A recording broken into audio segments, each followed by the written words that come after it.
by the weeping of the willow that something terrible happened here. As cold winds howled across the moor, I heard the tale of the lonely pine. Gold, said Woody the weeping willow, it was all for gold. People came in their thousands from teeming cities across the seas, and chopped and slit and cut and slashed and slaughtered their way to wealth, the wealth.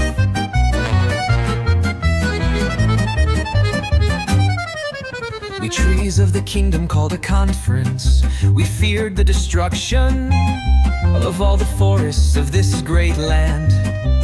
Enemies, insects, and birds joined us trees as we debated for hours and days. Then, in the midst of the darkest night, there stepped forward a seemingly insignificant little pine tree.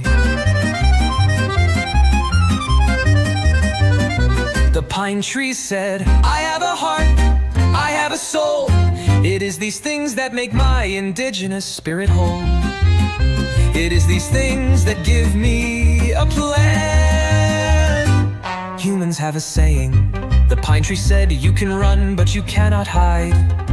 This is true for trees too. If we keep moving away from the axes and saws, we will eventually have nowhere left to settle our roots.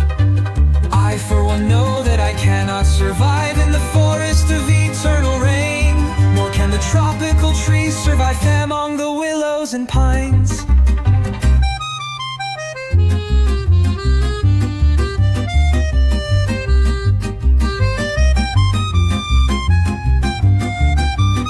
The little pine now appeared very tall and said in a strong and certain voice, I will not move my roots anymore in fear.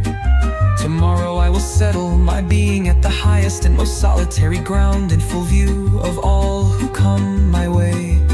I will stand there as a symbol of the beauty of our kind, and as a symbol of hope. For I do not believe that mankind can be so self-destructive as to cut down the last tree that they see. But if they do set their axes into my trunk, I will return my indigenous spirit to the universe and cast my heart forever to the ground. When the first axe struck, said Woody, the grief from that brave soul was so great that it seemed a banshee had been unleashed.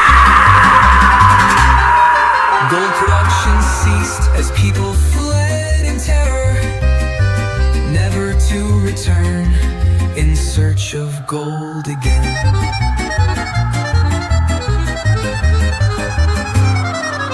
The wailing of the banshee still sounds across the moor.